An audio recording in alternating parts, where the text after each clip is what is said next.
ॐ सहनौ भवतु सहनौ भुनक्तु सह वीर्यं करवावहै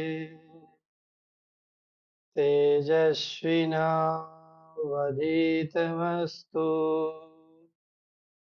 मा विद्विषावहै ॐ शान्ति शान्ति शान्तिः हरिः ओम्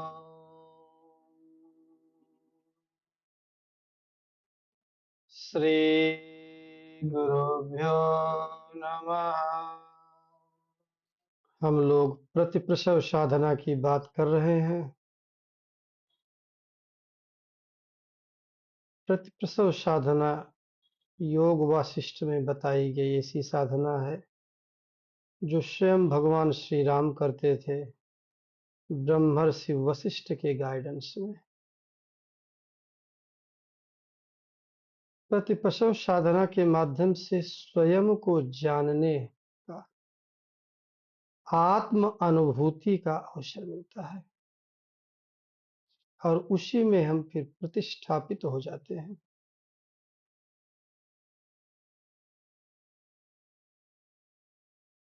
analysis of happiness and suffering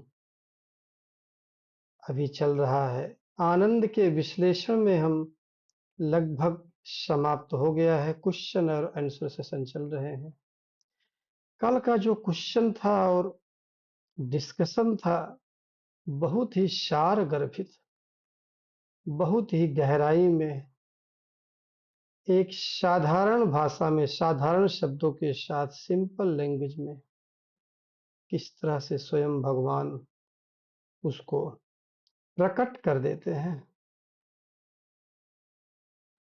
किसी भी चीज के लिए, किसी भी ज्ञान के लिए, ज्ञान हमारे में स्थित हो जाए, प्रमा उत्पन्न हो जाए, उसके लिए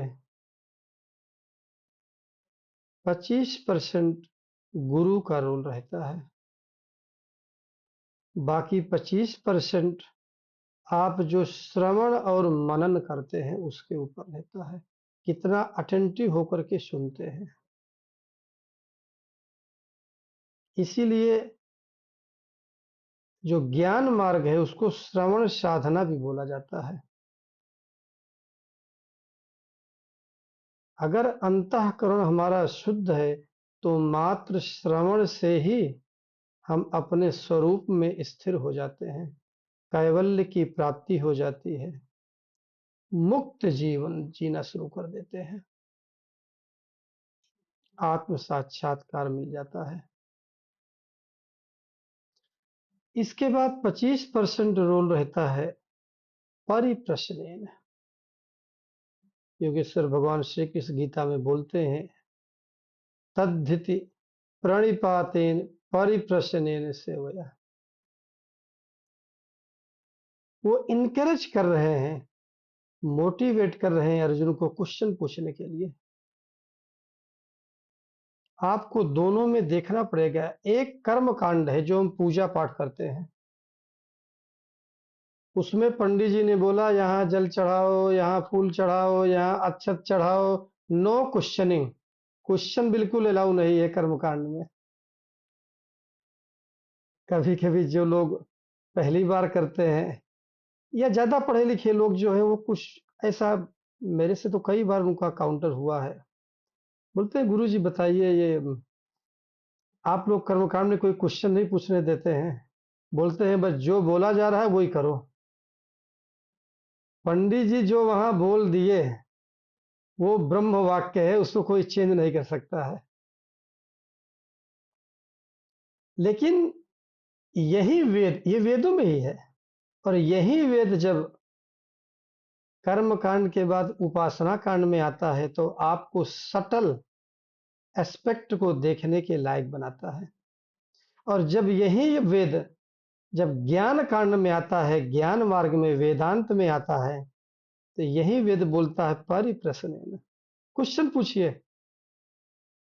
बोला बिना इसके अगर आप क्वेश्चन नहीं पूछते हैं तो चीजें सेटल नहीं होगी। योग वासिष्ठ में भी साधूनां समदृष्टीनां परिप्रश्नेन सेवया, पहले शब्द में साधु को बताया, साधु गुरु सन्यासी कैसा होना चाहिए? समदृष्टीनां, सम्यक ज्ञान होना चाहिए। आत्मज्ञान क्या है? सम्यक ज्ञान को ही आत्मज्ञान बोला जाता है। बार बार हम हनुमान जी का उदाहरण लेकर के हम लोगों ने देखा है पीछे। देह भावो तु जीव भावो, इसके बाद वस्तु तस्तु तुमेव हम। ये श्लोक किसी को याद है? भी भूल रहा हूं।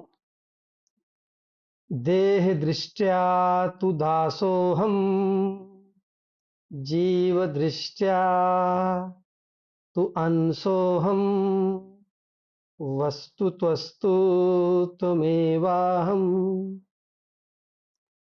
हनुमान जी को सम्यक ज्ञान युक्त बोला जाता है। हम लोग सोचते हैं नहीं, हमको भक्ति नहीं चाहिए, हमको उपासना नहीं चाहिए, हमको कर्म नहीं चाहिए, या हमको ज्ञान नहीं चाहिए। सभी भगवान हनुमान जी, हनुमान जी क्या थे? वो सम्यक ज्ञानी थे। हनुमान जी के पास भक्ति भी थी, हनुमान जी के पास ज्ञानी भी थे और कर्म योगी भी थे। तो हम लोग कुछ चीजें हम बार बार बोलते हैं कि समाज में कुछ चीजें जो है गलत फैल गई है। बहुत सारी चीजें समाज में गलत फैल गई है। जैसे ब्रह्म सत्यम जगत मिथ्या, इसका हमेशा गलत अर्थ लगाया जाता है। ब्रह्म सूत्र के भाष्य में भगवान आदि गुरु शंकराचार्य जी लिखते हैं, मिथ्या का मतलब होता है which is temporary, which is depend on others, which is व्यवहारिक सत्य। प्रैक्टिकल में ठीक है लेकिन वो परमानेंट नहीं है, इतना ही उसका मीनिंग है। लेकिन चूंकि हम लोग पढ़े लिखे लोग हैं, अपने से अर्थ समझना चाहते हैं, वहीं पर गलती हो जाती है। तो प्रतिप्रसव साधना किस लिए कर रहे हैं? सम्यक ज्ञान के लिए कर रहे हैं। मूल में जो है उसको कभी नहीं भूलना है।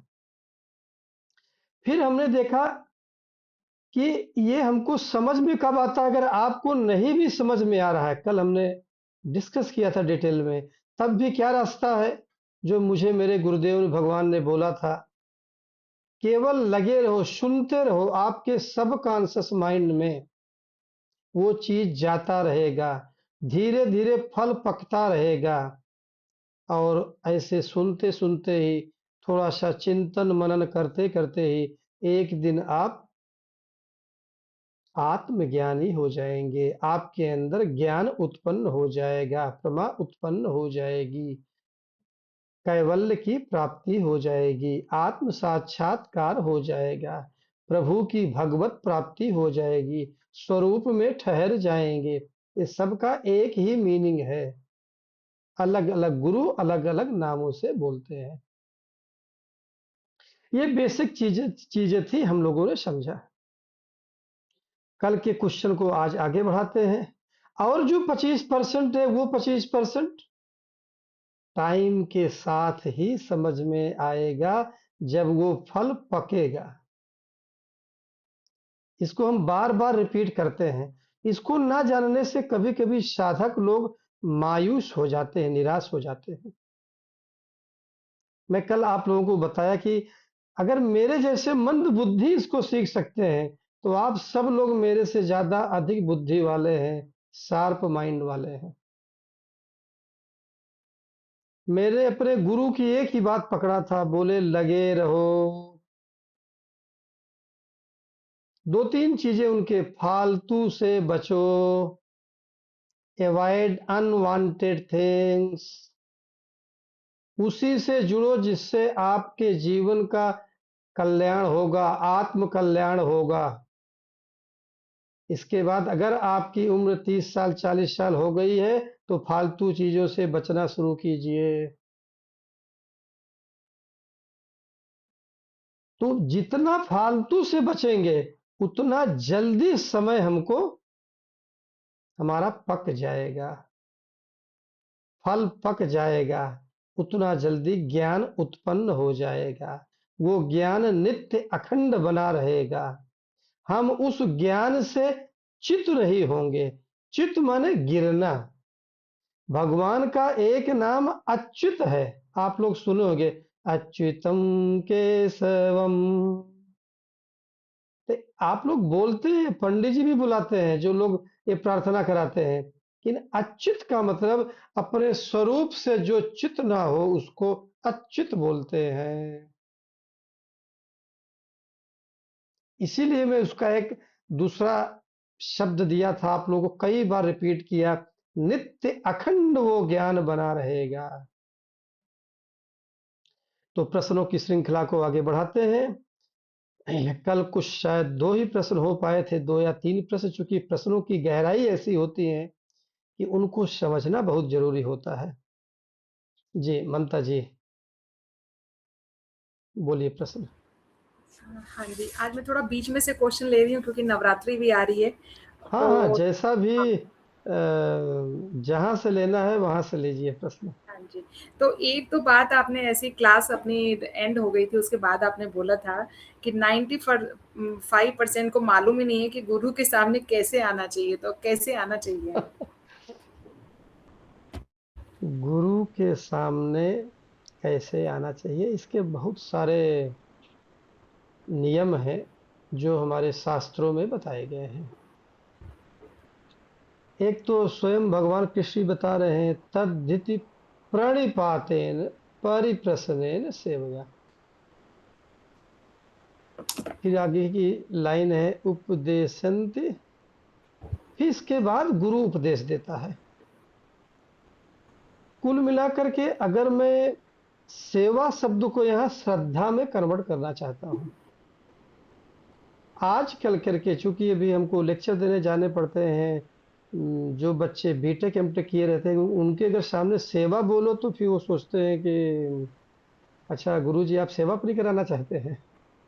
आजकल इस शब्द का मिसयूज भी होता है और लोग गलत समझते भी हैं। वैसे वैदिक रूप से सेवा का अर्थ होता है गुरुकुल में गुरु के साथ रह करके जो शिक्षा ग्रहण की जाती है वो सेवा वाली शिक्षा, मतलब श्रद्धा की होती है। उसका बदला हुआ रूप है ऑनलाइन जो हम लोग कर रहे हैं। लेकिन साल में एक बार गुरु से प्रत्यक्ष रूप में मिलना जरूरी रहता है। तो एक तो है प्रणिपातेन, जो गुरु का, अब जैसे मैं तो जो हमारे गुरु, अभी एक दो लोग जिनको मैं मानता हूं जो जीवित है, मैं जीवित गुरु का क्या वैल्यू रहता है वो भी मैं ग्रुप में डाल दूंगा। मैं लिखा था बहुत पहले ही, शास्त्र लोग उसके बारे में, शास्त्र क्या बोलता है। तो जैसे साष्टांग दंडवत प्रणाम, गुरु को भगवान कह करके या गुरुदेव भगवान, ये सब चीजें संबोधित किया जाता है।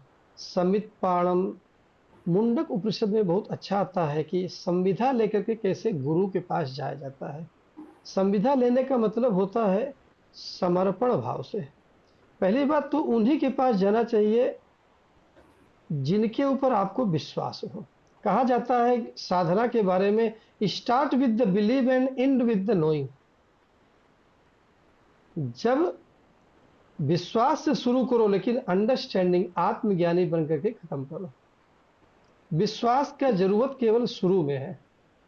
अब हम श्रद्धा शब्द को समझ लेते हैं जिसका सबसे बड़ा रोल रहता है। क्योंकि अगर गुरु के प्रति श्रद्धा नहीं है तो वो ज्ञान आपके अंदर प्रतिष्ठापित नहीं होगा। भगवान शंकराचार्य के एक डायरेक्ट डिसाइपल है सुरेश्वराचार्य जी। उनके जो 2-3 डायरेक्ट डिसेपल थे, जो कि उस समय श्रृंगेरी पढ़ के बनाए गए थे, जो कि फेमस वाद प्रसिद्ध रहा है, मंडन मिश्र। उनके पूर्व गृहस्थ जीवन का नाम मंडन मिश्र है, सन्यास के बाद सुरेश्वराचार्य जी। वो बोलते हैं कि श्रद्धा मतलब सत्य, सत्यधन धा, सत्य को धारण करना, श्रद्धा। तो गुरु के अंदर वो श्रद्धा बुद्धि होनी चाहिए। भवानी सॉरी, भवानी शंकर वंदे श्रद्धा विश्वास रूपिणो। रामचरितमानस में सेकंड श्लोक में तुलसीदास जी लिखते हैं कि श्रद्धा और विश्वास से मैं शुरू करने जा रहा हूं रामचरितमानस लिखना। उनके वहां गुरु कौन है? भगवान कौन है? भगवान शिव है, भगवान राम नहीं है। भगवान राम की तो इसलिए लिख रहे हैं कि भगवान शिव भगवान राम की आराधना करते हैं, इसलिए बाद में इष्ट देव हुए। लेकिन उनके भगवान कौन है? भवानी शंकर वंदे। पहले में क्या करते हैं? वंदे वाणी विनायको वर्णा नाम संघा नाम। एक ही श्लोक में उनके पास धर्म संकट था कि अगर मैं सरस्वती की वंदना करता हूं तो गणेश जी रुष्ट हो जाएंगे, गणेश जी की वंदना करता हूं तो सरस्वती जी रुष्ट हो जाएंगे। हमारे धर्म में पहली वंदना जो है वक्रतुंड महाकाय, भगवान गणेश की होती है। कोई भी चीज प्रारंभ किया जाता है, लेकिन ज्ञान की बात है तो सरस्वती माता भी। उन्होंने दोनों के एक ही श्लोक में दोनों को लिख दिया। फिर आते हैं अपने परम आराध्य भगवान शिव के पास, फिर उसमें बोलते हैं श्रद्धा और विश्वास। तो गुरु में श्रद्धा और विश्वास का होना बहुत जरूरी है। श्रद्धा विश्वास हो गया तो इसके बाद फिर ठीक है, थोड़ी सी फॉर्मेलिटी जो रहती है, प्रणिपातेन वगैरह करना, अच्छे शब्दों का चयन करना, गुरुदेव गुरुदेव भगवान जब सामने मिलते हैं तो दंडवत प्रणाम करना। मेरे जो गुरु हैं, मैं आज भी जो है पूरा साष्टांग लेट करके प्रणाम करता हूँ। जो 1-2 लोग हैं, और लोग तो खैर अभी जीवित नहीं हैं। जबकि जो मेरे गुरुदेव ने बोल भी दिया था कि अब आपको जीवित गुरु की जरूरत नहीं है, लेकिन ठीक है, मुझे लगा कि नहीं, भी कुछ दिन और गुरु का मार्गदर्शन चाहिए। तो गुरु के साथ प्रणिपातेन, फिर परिप्रश्नेन, सेवा को हम श्रद्धा। तो श्रद्धा और विश्वास होना जरूरी है। और सुरेश्वराचार्य जी और एक आगे बढ़ करके बोलते हैं, वो बहुत जरूरी है समझना। बोलते हैं कि गुरु की पूजा क्यों करनी चाहिए। वो अपने आप को बोल रहे हैं कि मैं खद्योत एक जुगनू हूं, और हमारे गुरु सहस्र किरण व्याप्त है, ज्ञान ही उनके पास है। एक जुगनू कैसे सूर्य को रोशनी दिखा सकता है, उसी तरह मैं अपने गुरु को रोशनी नहीं दिखा सकता हूं। आगे फिर वो लिखते हैं कि गुरु की पूजा क्यों की जाती है, गुरु की चरण वंदना क्यों की जाती है। वो लिखते हैं कि गुरु की चरण वंदना, गुरु की पूजा करने से जो गुरु का पुण्य है वो शिष्य को ट्रांसफर हो जाता है। और वहीं अगर आप अपने गुरु के प्रति नकारात्मक विचार लाते हैं तो वही चीज गुरु के नकारात्मक विचार लाने से गुरु के प्रति आपको पाप भी लगेगा। जो शास्त्रों में बताया गया मैं वो आपको बता रहा हूं मैं। इसलिए बार बार आजकल तो मैं, जो मॉडर्न बच्चे हैं, कई लोग जो हमसे मिलते हैं, उनको चूंकि शास्त्रीय भाषा नहीं पसंद है, तो मैं उनको सबसे पहले बोलता हूं, you go and just do the bargaining और मार्केटिंग ऑफ योर गुरु। मतलब सबसे पहले जाइए आप जो है गुरु को मार्केटिंग करके देखिए कौन सा गुरु चाहिए। जब कंफर्म हो जाइए तब आइए हमारे पास।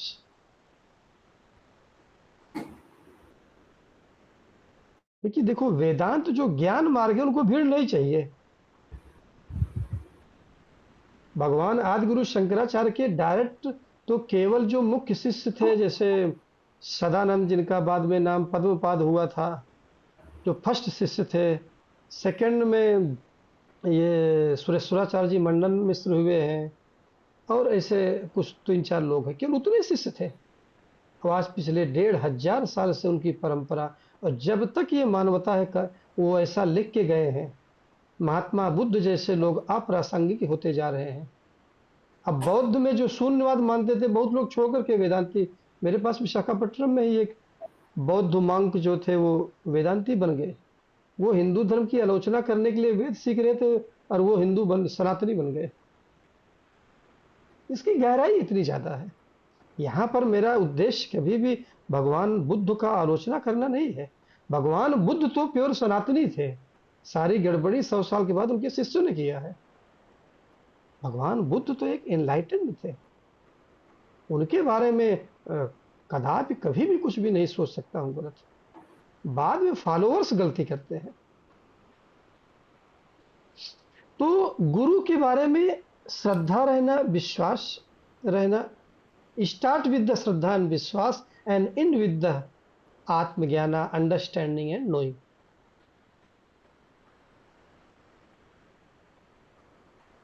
और गुरु के प्रति विश्वास मतलब वो नित्य अखंड रहना चाहिए। हाँ, उसके पहले गुरु की मार्केटिंग कर लीजिए। एक बार आपने गुरु मान लिया तो कोई संशय नहीं उठना चाहिए। संशयात्मा विनश्यति। गुरु बनाने के पहले आप ठोक लीजिए, ठोक बजा के चेक कर लीजिए, जो गांव की भाषा में हिंदी में बोलते हैं। लेकिन एक बार गुरु को स्वीकार कर लिया तो दोबारा संशय मत कीजिए, क्योंकि उससे आपकी प्रोग्रेस रुक जाएगी।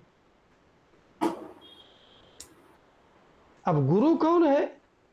गुरु वो है जिसकी बात सुनने से आपके अंदर परिवर्तन होना शुरू हो जाए। गुरु कभी भी आपको प्रभावित नहीं करता है, प्रकाशित करता है।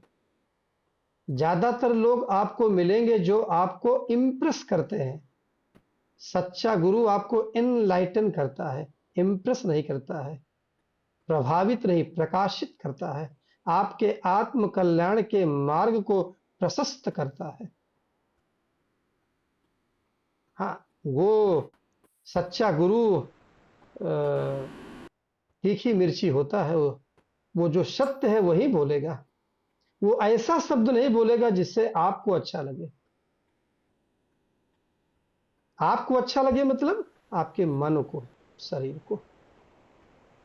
अंतःकरण जो अंतरात्मा है, प्रत्यक्ष आत्मा है, उसको तो वही पसंद है।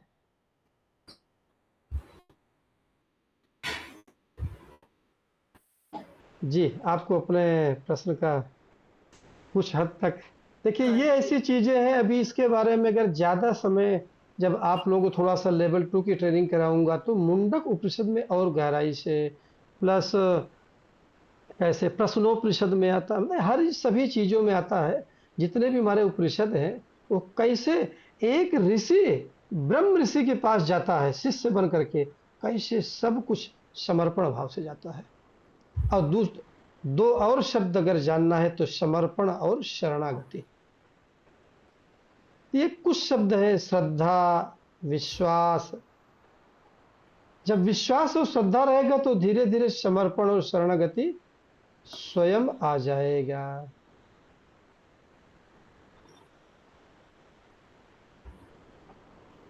जी, नेक्स्ट क्वेश्चन।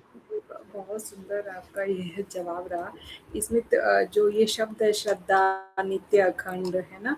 ये तो अपने पतंजलि योग सूत्र में भी आया है। नित्य पतंजलि अखंड, सूत्र में क्या आया है? नित्य अखंड, अखंड श्रद्धा।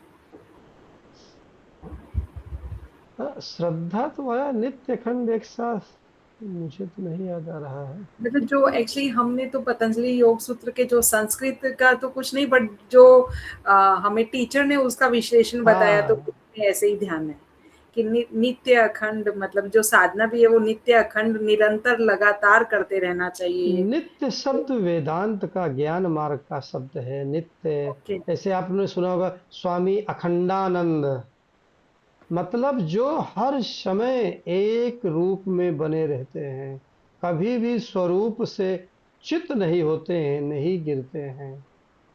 खंड खंड उनका नहीं रहता है, हमेशा जो पूर्णत्व में जीते हैं। The nature is fullness. How is the nature of that? The nature is fullness. यहाँ पर शून्यवाद खाली एम्प्टीनेस नहीं, दैट एम्प्टीनेस इज फुलनेस। फिर गुरु के बारे में कुछ दिनों के बाद, अभी जब आप लोग के लेवल 2 में जब आएंगे, तब हम आपको और इसके गहरे अर्थ बताएंगे, जो कि मुंडक उपनिषद में बहुत अच्छे ढंग से बताया गया है। जी, अगला प्रश्न। अगला, अभी नवरात्रि आ रहे हैं और अपनी शायद ये वीक की तो लास्ट क्लास ही है, तो मैं उसी का पूछ रही हूँ कि नवरात्रि में 24 घंटे यदि मौन साधना करनी है या व्रत करना है, या जो घर में रह रहा है सांसारिक जीवन में, तो बहुत ज्यादा घंटे तो साधना नहीं हो सकती है, तो वो कैसे, क्या करना चाहिए, क्या रूटीन होना चाहिए, कुछ है क्या ऐसा? क्योंकि जनरली जो हम लोगों का टाइम बीतता है, जो अदर देन घर का काम और ये सब सांसारिक जीवन के अलावा, तो मेरा सबसे रुचिकर विषय है कि अ, ध्यान ही मुझे अच्छा लगता है। मैं मंत्र चैंटिंग भी करती थी, जैसे 12वां 15वां 16वां अध्याय कंठस्थ किया था हमने गीता परिवार के साथ, और वो परीक्षा अच्छे मार्क्स से पास भी कर ली। पर वही होता था कि 12वां अध्याय के श्लोक ऐसे पढ़े ना जब तक, तब तक ऐसे लगता है आंख बंद करके बैठ जाओ, और वो आवाज ऑटोमेटिकली धीरे धीरे धीरे होती जाती थी लास्ट के श्लोकों में। तो अल्टीमेटली लगा कि मुझे मंत्र उच्चारण ठीक है, अच्छा लगता है, पर उससे ज्यादा मुझे ध्यान ही ज्यादा खींचता है मुझे अपनी तरफ। बहुत अच्छा प्रश्न। प्रश्न सभी के समझ में आ गया ना आप सब लोगों के? इनका एक ही प्रश्न है कि अभी नवरात्रि आ रही है, क्योंकि भगवत कृपा से, गुरु कृपा से नवरात्रि में मुझे मौन में बैठने का अवसर मिलता है, और परसों 19 तारीख से फिर मौन में रहूंगा। तो अगला सोमवार मंगलवार जो आएगा, शायद 23-24 तारीख को अपना क्लास नहीं होगा। अगला क्लास भी 30 मार्च को होगा, सोमवार को। तो क्या करना चाहिए एक साधक को?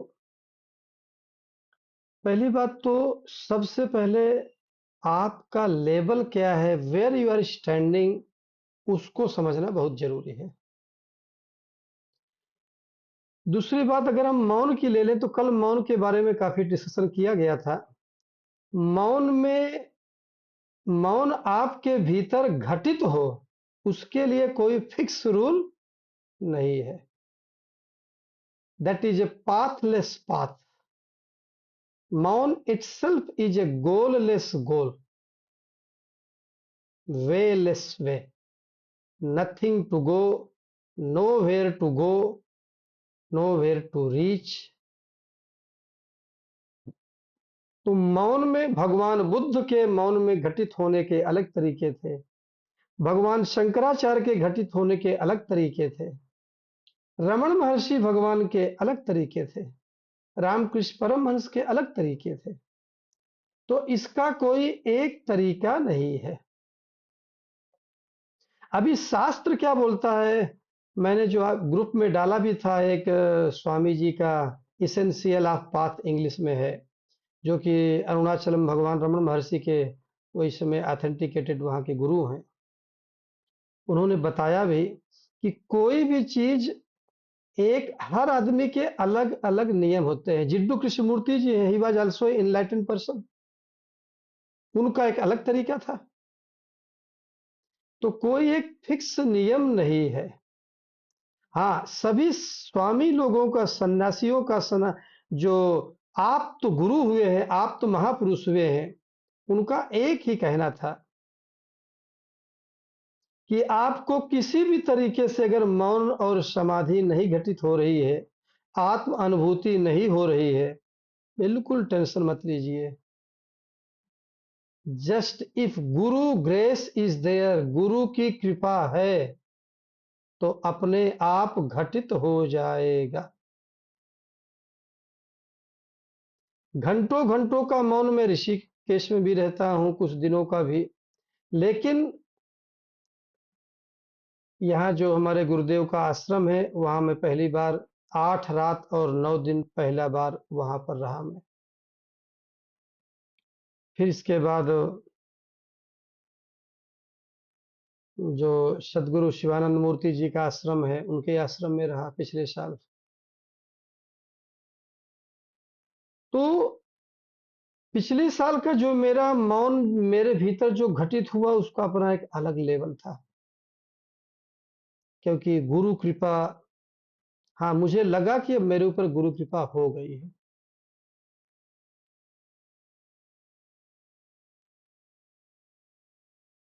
तो सब लोग बोलते हैं कि एक ही जरूरत है और वो है गुरु कृपा। एक चीज। दूसरा आपका था कि एक मौन में जो बैठता है उसका दिनचर्या कैसी रहनी चाहिए। फिर मैंने बताया कि कोई फिक्स दिनचर्या नहीं होती है, मैं अपनी दिनचर्या थोड़ा सा हिंट दे सकता हूँ। सब लोगों का अलग अलग होता है। मेरी दिनचर्या कैसी रहती है, मैं टाइमलेस एंड चॉइसलेस अवेयरनेस में रहता हूं।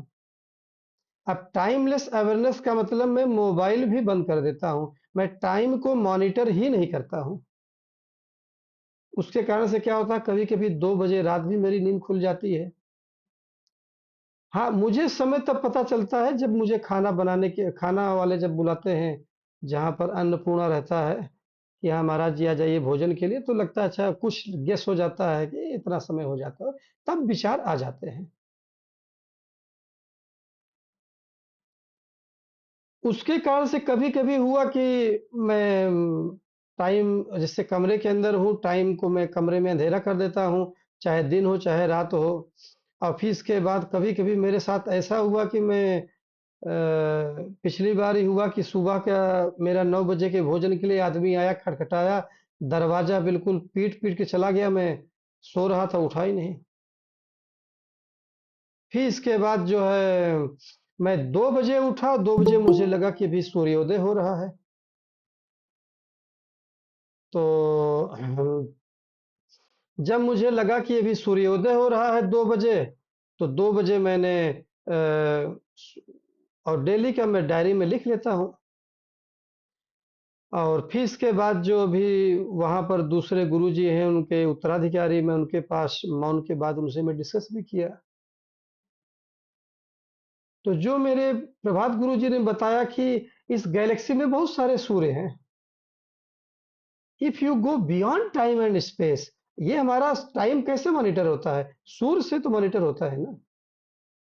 सूर्य क्या है, एक आकाश गंगा के अंडर में, एक आकाश गंगा में बहुत सारे नक्षत्र हैं, सूर्य के नक्षत्र एक ही नक्षत्र है, बहुत सारी असंख्य आकाश गंगाएं हैं।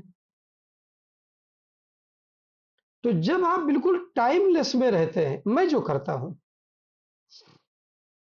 अब उसके कारण से क्या रहता है कि अब जो वहां पर हमारे आश्रम को सफाई करने वाला था, हमारे कमरे को, बेचारा परेशान हो, बोला कैसे गुरु हैं 2 बजे सो के उठ रहे हैं। कल जो हमने बताया था, बार बार एक अज्ञानी आदमी ज्ञानी को समझना चाह रहा है, अरे उसके भी वही खून है, वही बुद्धि है, लेकिन वो किस भाव में रहता है वो देखना है। शरीर में तो वही खून है सभी का। तो बल्कि हम बाद में गए तो वहां जो एक लेडी जाती है साफ सफाई करने के लिए, जो हमारा कपड़ा धुलने के लिए एक आदमी आता था, जो है वो बोला है 2 बजे सो के उठ रहे हैं। लोगों के दिमाग में रहता है कि भाई अच्छा गुरु है तो 4 बजे उठ जाएंगे, लेकिन मौन क्या होता है उनको क्या मालूम है। ये मेरा स्टाइल है करने का, मुझे मेरे गुरुदेव ने ऐसे ही गाइड किया, बोले ये अल्टीमेट है, मैं वैसे करना शुरू कर दिया। क्यों? क्योंकि मेरे गुरु के प्रति मेरी पूरी श्रद्धा, विश्वास, समर्पण, शरणागति है। मैं उनको गुरु नहीं, मैं उनको भगवान मानता हूँ, और उसी तरह से मुझे रिजल्ट भी भगवान देते हैं। अब ये बात भाई कि भाई मौन में 24 घंटा तो हम थॉटलेस नहीं हो सकते हैं, लेकिन हाँ, काफी देर तक थॉटलेस रहता हूं। अब ये है कि कहाँ करना चाहिए, तो घर में तो थोड़ा करने से भाई उतना सफलता नहीं मिलती हो, बात सत्य है। इसीलिए मैं कल रात या परसों सुबह फिर से निकल दूंगा, घर में नहीं रहूंगा। आश्रम में रहने से क्या होता है कि थोड़ा सा डिवाइन एटमॉस्फेयर रहता है। तो मेरा मोबाइल भी बिल्कुल बंद रहता है। मेरे सारे कॉल फॉरवर्ड कल से का परसों सुबह से हो जाएंगे। एक बार माता जी से अपने बात करता हूँ, इसके बाद वो मेरा स्टाफ फोन उठाएगा, सारे फोन उन सब 9 दिन के लिए सब चीज बंद। तो मैं टाइम भी नहीं मॉनिटर करता हूँ और कोशिश करता हूँ कि जितना मैक्सिमम घंटा थॉटलेस रह पाऊँ, इवन एब्सेंस ऑफ मी, कितनी गहराई में जा सकूं। फिर वो चीजें एक अलग भाव रहता है, एक अलग ही ब्रह्म भाव चैतन्य भाव में रहते हैं, अपने स्वरूप में ठहरते हैं। एक झलक भी मिलती है हमेशा नई नई, कुछ मैसेज भी नए मिलते हैं उसी समय। तो जब हम अंतःकरण हमारा पूरा पवित्र निर्मल हो जाएगा, उसी समय तो भगवान का संदेश सुनाई पड़ता है। अब इसके बाद नवरात्रि का, आपके एक क्वेश्चन में बहुत सारे क्वेश्चन एक साथ थे हैं, तो हम इसीलिए उसको तोड़ तोड़ के बता रहे हैं, ताकि आप लोगों के समझ में आना बहुत जरूरी है। क्योंकि ये 25% फायदा करता है आपको अपने आत्म स्वरूप में ठहरने के लिए। आत्मा की अनुभूति, देखो आत्मा और भगवान ऐसा चीज है, हम बार बार बोलते हैं लेकिन अनुभूति नहीं कर पाते हैं, और ये देह को त्याग देते हैं। हमने क्या बोला? देह को त्याग देते हैं। मैं ये नहीं बोला कि हम मर जाते हैं। हम लोग अरे मैं तो मर गया, मैं तो मर गया। अरे उसकी जगह ये भाव रखो, मैं देह त्याग कर रहा हूं। अरे पिछली बार भी तो देह त्याग करे तभी तो नई शरीर मिली है। तो देह त्याग करना मतलब अगले जन्म की तैयारी करना। अभी हम आप क्या कर रहे हैं? अगले जन्म की तैयारी भी हो रही है, और इस जन्म का आनंद, जीवन मुक्त जीवन भी। अब नवरात्रि कैसी करनी चाहिए, ये इसके कई रूपों में देख सकते हैं। जैसे पूजा का भाव, कर्म कांड जिसको बोलते हैं, सभी लोग पूजा करते हैं। अब आप सौभाग्य मानिए ना दुर्भाग्य मानिए, मेरे घर में तो सभी लोग पूजा पाठ करते हैं, लेकिन मुझे उतना, मेरा स्वभाव देखा, मेरा कर्म कांड की पूजा में उतना इंटरेस्ट नहीं था। वो मेरे काशी के गुरुदेव भगवान ने भी पहचाना, और फिर जो मेरे दूसरे गुरु, कन्नड़ गुरु थे कर्नाटक के, प्रोफेसर एशन शास्त्री, उन्होंने भी पहचाना। तो वो उन्होंने मुझे उपासना कांड से ही दीक्षा दिया। तो मैं उपासना, जो वेद के 3 चैप्टर है ना, कर्म कांड, उपासना कांड, ज्ञान कांड, और वेद सनातन धर्म का अंतिम प्रमाण है। तो मैं उपासना ज्यादा करता हूं, और फिर उपासना करते करते मैं ज्ञान में ठहर जाता हूं। तो मैं तो मौन में रहता हूं। खैर पहले मैं उपासना करता था, अभी तो मैं नवरात्रि में मौन में ही रहता हूं। तो मौन तो उपासना से भी ऊंची चीज हो गई। लेकिन जो मैं पहले करता था, वो मैं उपासना करता था। तो नवरात्रि कैसे मनाए, उसके लिए अब उपासना कैसी करनी चाहिए? हु इज उपासक, इसको थोड़ा सा समय लूंगा, आप लोगों को समझना जरूरी है, क्योंकि परसों से शुरू हो रहा है। अब मैं एक उदाहरण ले लेता हूं ममता जी का ही। ममता जी उपासना करेंगी, देन हु इज डूइंग उपासना? उपासना ममता जी करने जा रही हैं अपने पति के पत्नी के रूप में, या अपने बच्चों की मां के रूप में, या एक कंपनी में काम करती है एम्प्लॉय के रूप में, या किसी की पड़ोसी है उनके रूप में, किसी की बहू है उनके रूप में, किसी की बहन है उनके रूप में। Who is going to do उपासना? यहीं पर बेसिक चीज पे ही 99.99% लोग फेल हो जाते हैं, इसीलिए उपासना का फल नहीं मिलता है। और इसके बाद वो बोलते हैं नहीं, धर्म खराब है, ये खराब है। अरे भाई, आप गुरु उपाधि रहित होकर करना है, तो उपाधि रहित कैसे होना है फिर? आ रहा हूं मैं। अभी तो उपाधि की तो मैंने बात ही नहीं किया ना। उपाधि एक बहुत ऊंचा शब्द है। वाचारंभणम विकारो नाम धेयम, छांदोग उपनिषद में आता है। हमारी आपका 5 गुण है। अस्ति भाति, अस्ति भाति आनंद। आनंद के लिए एक शब्द आया है दृग दृश्य विवेक में, अस्ति भाति आनंद नाम रूप। 5 चीज है। तो नाम और रूप में आप जीते हैं। जो आपका स्वरूप है, मतलब सतचित आनंद है, उसको आप नहीं समझ पाते हैं। तो हु इज डूइंग उपासना? अब ये क्यों समझना जरूरी है? आप सभी लोग ध्यान से समझिए। इसको जब और बार बार समझाऊंगा, तब जब आप पूजा उपासना करते हो ना, तो उसका फल मिलेगा। अभी जो मैं आपको बता रहा हूं, शायद कोई गुरु ना बताया हो, या गुरु बताया होगा तो सच्चे गुरु तो बताते हैं। तो आप लोग उस तरह से समझे कि नहीं समझे हैं। Which who is doing going to do the upasana? You go and do the upasana as a upasak, as a basic person.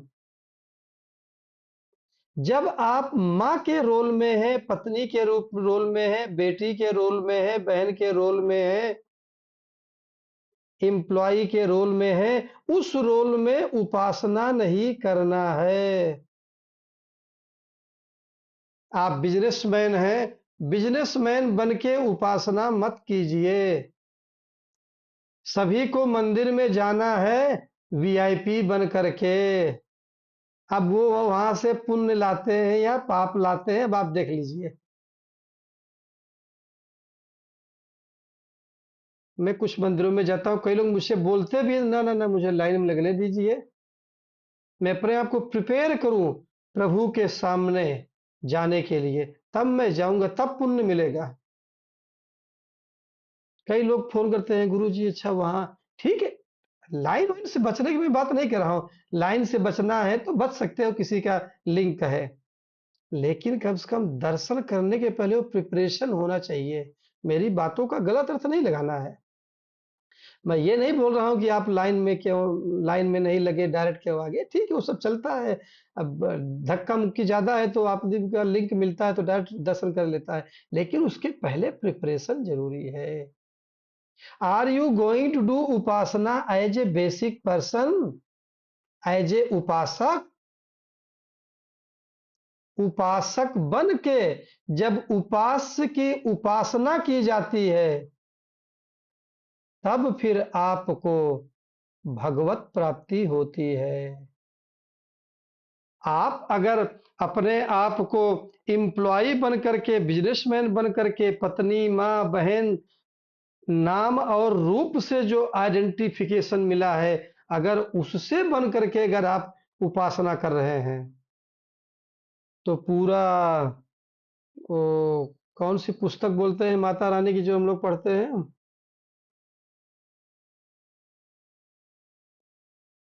Lalita सहस्त्र नाम करते हैं इधर हम लोग, ललिता हाँ सहस्त्र नाम या हाँ अपना देवी कवचम, हाँ, जो देवी देवी कवचम या देवी सप्त, दुर्गा सप्तशती दुर्गा सप्तशती। हाँ जी। उत्तर भारत में ज्यादातर होता है, दक्षिण भारत में ललिता सहस्त्र नाम, ये 2 चीजें होती हैं। तो आप पूरे 9 दिन करेंगे, लेकिन अगर आप उपासक बन करके थोड़ा सा भी कर लेते हैं, तो सबसे पहला काम है आपको उपासक बन करके करना है। इसके कुछ पॉइंट हैं। तो सबसे पहले तो आप उपासक बन जाइए, और उपासक अगर आप बन गए और तब उपासना कर रहे हैं, तब फिर इसके बाद आपका क्या होगा, इनर फोर्सेस डिजॉल्व हो जाती है। उपासना क्यों कर रहे हैं? अंतःकरण की शुद्धि के लिए। देखिए, भगवान ईशावास्यमिदं सर्वम यत् किंचित जगत्याम जगत, भगवान हर जगह है। लेकिन उपासना करेंगे तो सबसे पहले तब आप भगवान को मंदिर में देख पाएंगे। भगवान हर जगह है, ये पीएचडी वाले स्टूडेंट के लिए है। एलकेजी, यूकेजी और हाई स्कूल, इंटरमीडिएट के और ग्रेजुएशन, पोस्ट ग्रेजुएशन के लिए नहीं है। जो ज्ञान मार्ग, जो वेदांत में आ गया, जो उपनिषद का में आ गया, ब्रह्म सूत्र उपनिषद जो समझ रहा है, उसके लिए है भगवान हर जगह है। जैसे मैं दो उदाहरण बार बार देता हूं आप लोगों को, पहले भी बताया हूं। दूध से घी निकलता है, घी में पूड़ी बनाते हो, तो दूध में ही डायरेक्ट पूड़ी डाल दो, जो है पूड़ी को बेलन करके डाल डाल दो, पूड़ी बन जाएगी। बोलो भाई, उसी दूध में ही तो घी था। नहीं बनती ना। हमारी माताएं बहनें मातृशक्तियां हथेली में वो लगाती हैं, क्या बोलते हैं, मेहंदी, मेहंदी लगाती हैं। अब आप मेहंदी के पत्ता तोड़िए, मेहंदी के पत्ते को तोड़ लीजिए खूब, कहीं भी मेहंदी का लाल रंग पत्ते में नहीं दिखाई देगा। एक प्रोसेस है, उसकी घोटाई की जाती है। जब वो प्रोसेस से होके गुजरता है और फिर हाथ में लगता है, तब उसमें वो कलर आता है। दूध को प्रोसेस करते हैं, 6 घंटे 8 घंटे आम की लकड़ी में मिट्टी के बर्तन में रखा जाता है, फिर जमावन डालते हैं, फिर इसके बाद उसको जो है मथते हैं, तब मक्खन निकलता है। मक्खन को लोहे की कढ़ाई में गर्म करते हैं, तब जो घी बनता है वो शुद्ध घी बोला जाता है, मेडिकेटेड घी। उसको खाओगे तो कोलेस्ट्रॉल भी दूर हो जाएगा, लेकिन दूसरे घी खाओगे तो नहीं होगा। उसी तरह से जब अंतःकरण शुद्ध करके उपासना करते हैं, तो अंतःकरण में जो बची हुई थोड़ी भी किंचित मात्र भी अशुद्धियां हैं, वो भी दूर हो जाती हैं जब तैयारी करके करते हैं। और फिर इसके बाद उपासना कहाँ, जो सबसे मेन चीज जिसके लिए मैं अपना डायरी खोला था, मैं वो शब्द भूल रहा था, मंगलाचरण। जैसे अभी हम जब भी साधना शुरू करते हैं, तो शुरू में एक मंगलाचरण का श्लोक बोलते हैं, और लास्ट में हम सेंस ऑफ कंप्लीशन, कंप्लीटनेस, पूर्णानंद, पूर्णत्व में जीने की कोशिश करते हैं, द नेचर ऑफ फुलनेस। तो ज्यादातर लोग क्या करते हैं, अच्छा ठीक है, अभी गुरुजी शुरू किए होंगे ना, अभी तो वो मंत्र वगैरह बोल रहे होंगे, जब काम की बात करेंगे तब ज्वाइन करेंगे। अरे that is what you have to invoke the grace within you. प्रभु की कृपा, गुरु की कृपा आपके अंदर उत्पन्न करना है उस मंगलाचरण से। उपासना के पहले का एक तो तैयारी, दूसरा मंगलाचरण। अगर ये दो काम हो गया तो काम खत्म है। इसके बाद तो स्वयं देवी माँ स्वयं सब कुछ देंगी। ये है उपासना करने का।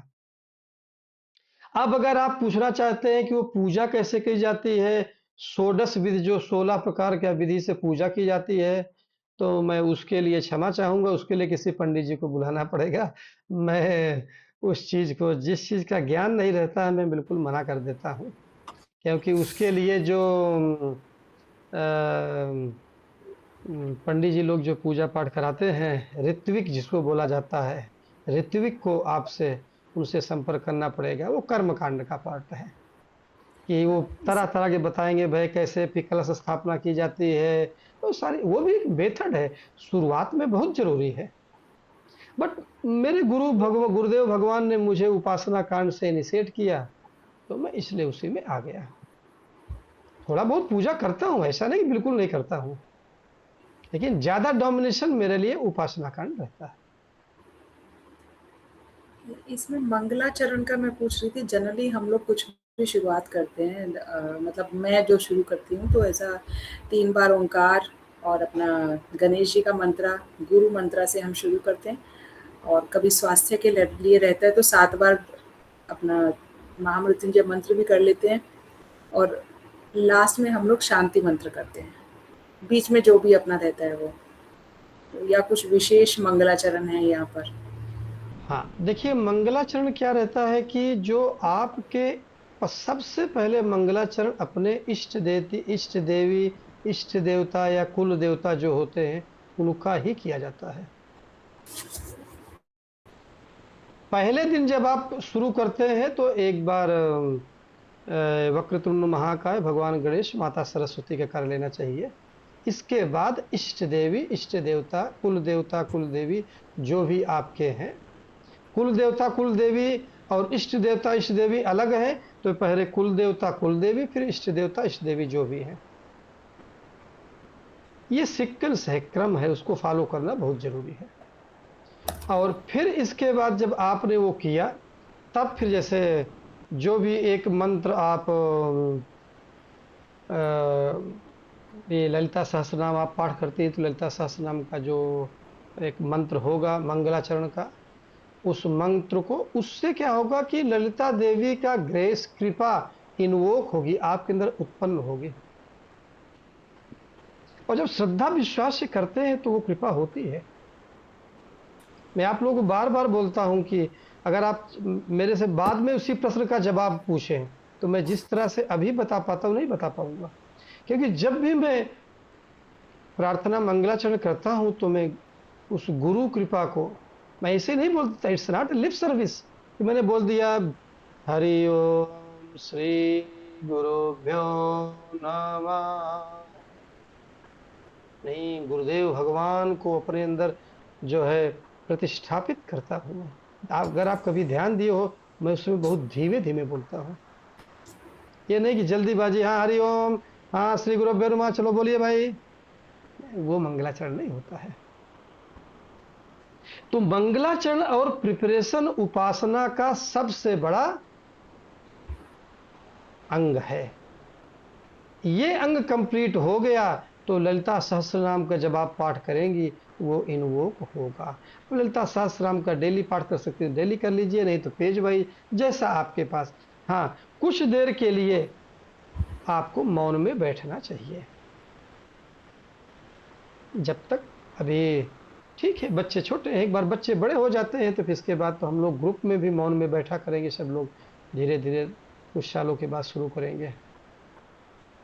हम लोग हर बार पढ़ते नहीं है, कई बार होता है कि कभी ग्रुप में करते हैं तो कोई दूसरा और पढ़ रहे हैं, जिनको पढ़ने की इच्छा पढ़ते हैं, जिनको ध्यान में रहने की इच्छा ध्यान करते हैं, कई बार आधा पढ़ना आधा ध्यान, मतलब कुछ भी वो उस समय छोड़ देते हैं उस पे तो कि थोड़ा सा जैसे होता है वो कर लेते हैं। एक नियम बनाना चाहिए कि अभी कितना समय होगा, 9 दिन, और नवरात्रि में एक बार जरूर पूरा परिवार इकट्ठा होना रहना चाहिए। अगर सुबह हो जाए तो सुबह, नहीं तो शाम की आरती में पूरा परिवार बच्चों के सहित पति पत्नी सब लोग मिलकर के एक बार। और इसके बाद जो है जब भी हम करते हैं कि नियम बना के करना, जो नियम से करते हैं तो उसका अपना फायदा मिलता है। यम और नियम बहुत जरूरी रहता है कि ठीक है, मैं डेली कर सकता हूँ कि नहीं कर सकता हूँ, या डेली 10 पेज करूंगा, या जो भी जितने मंत्र में कर सकते हैं। ये चीजें कि ठीक है, जितना हो गया तो हो गया, नहीं हुआ तो नहीं, उससे फायदा नहीं मिलता है। क्यों? क्योंकि माइंड उसके अनुसार रेडी नहीं है। द स्ट्रक्चर, अभी अगला अपना थोड़ा सा बचा है ना, जो अभी मूल सबसे मेन बचा हुआ है, एनालिसिस ऑफ हैप्पीनेस एंड, उसका सबसे मूल वही बचा हुआ है कि is your body mind intellect is ready for this.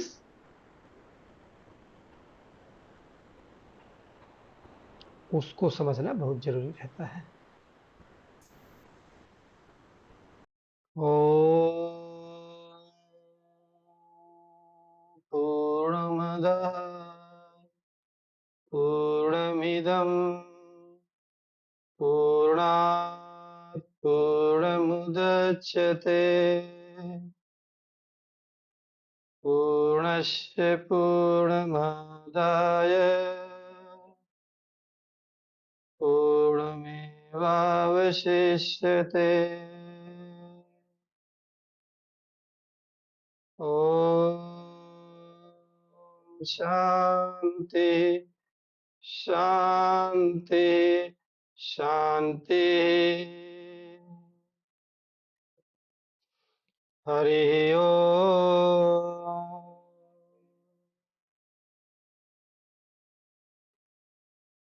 श्रीगुरुभ्यो नमः।